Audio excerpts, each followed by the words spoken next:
In this video, we're going to be focusing in on how we can generate multiple choice questions and true-false type questions from extracts using ChatGPT. What we'll look at is how to set up the format and import them directly into Canvas from there.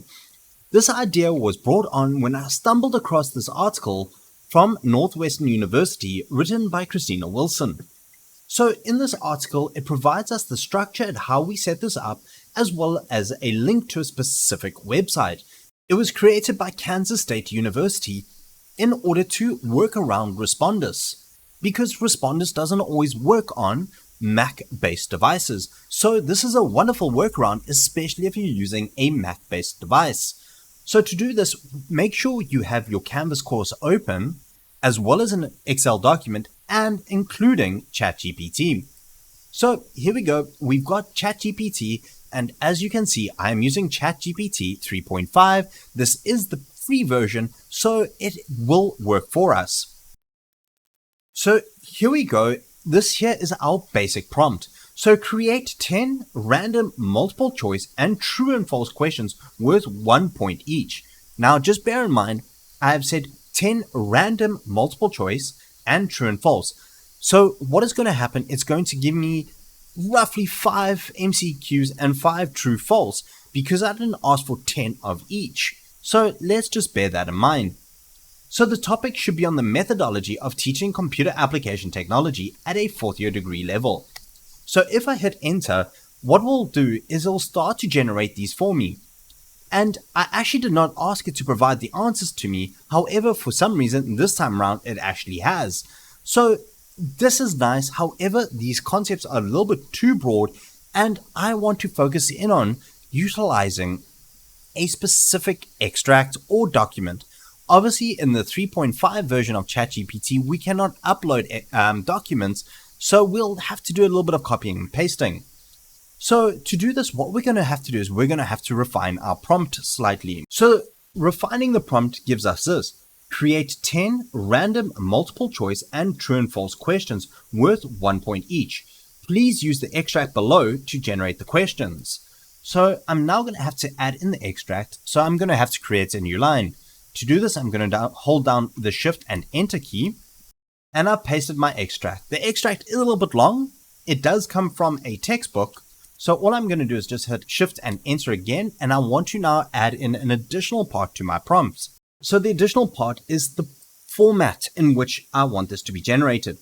So it says here, format the quiz into a table with the following format. Column A is the type of question, MC for multiple choice, and TF for true false. Column B is not used but must still be there.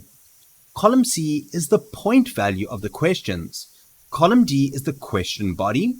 Column E is the correct answer. Use the numbers 1 to 4 to indicate this. The numbers 1 to 4 each correspond to one of the possible answers listed in column F through to I. Use 1 to indicate A, 2 to indicate B, 3 to indicate C, and 4 to indicate D. For true-false questions, 1 is true and 0 is false. Clear any unused cells. All questions and answers must be accurate and not fabricated. That is a very, very crucial and very important part, because there's been a little bit of gremlins creeping into 3.5, and there is a little bit of fabrication. And then finally, columns F through to I are the possible answer choices. You can have 2 or more. All right, let's hit enter. So now what it's going to do, it's going to format this for us. All right, and as you can see, the format has already started and it is coming through for us. So now that this is done, what I can do is I'm actually going to copy and paste this. I don't need the top row, so all I'm going to do is I'm just going to copy the bottom from row 2 onwards, and I'm just going to copy down. So we're going to right click, copy. Here is my file, and all I'm going to do is right click and I'm going to click match destination. So what I'll do is I'll provide an example or provide this template for you to utilize. But this template is also inside of this website by Christina Wilson. So if we go down, you'll see there is a copy for the template over there. So now that we have done this, all I'm going to do is I'm just going to save this. So here we go. Now all I'm going to do is I'm just going to click save. And this file has been saved. So I can go ahead and close this now. So what I'm going to do is I'm going to go to this website by Kansas State University. I'm going to choose the file that I want to import. And all I'm going to do is I'm going to click perform conversion. And it'll perform the conversion for me. And you can see I've already done this once already. So as a tester, so now all we have to do is we go through to our Canvas course. I've got a blank Canvas course here as my little playground effect. And all I'm going to do is I'm going to go to settings. I'm going to select import course content. And under the current jobs, you can see I've already played with this. So what I want to do is I want to import that file, that zip file. Please remember, file will be downloaded as a zip file. Do not unzip it. It has to be imported as that zip file. So under content type, we're going to select at the bottom qti.zip file. So I'm going to select that. And then all I'm going to do is I'm going to say choose file.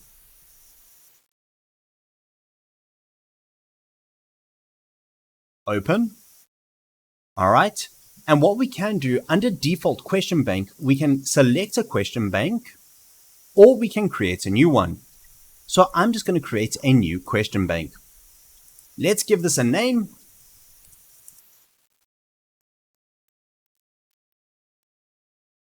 And all I'm going to do is I'm going to click import. Now that that's been imported, you can see there it has been marked as complete. If I go over to quizzes, you can now see a new quiz has appeared called Quiz Import Example Revised 2. I could have given a better name, I do admit. So if I just click on this and I click preview, we can now see that this is all pulled through for us. So there we go. We have got a wonderful setup of a quiz format.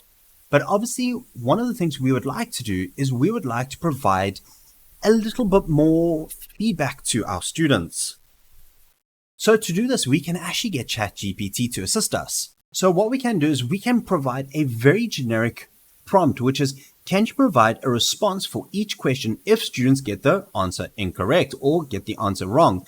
But what we're going to do is we can maybe just take this one step further. All right. So to take the step further, I'm just going to clear this.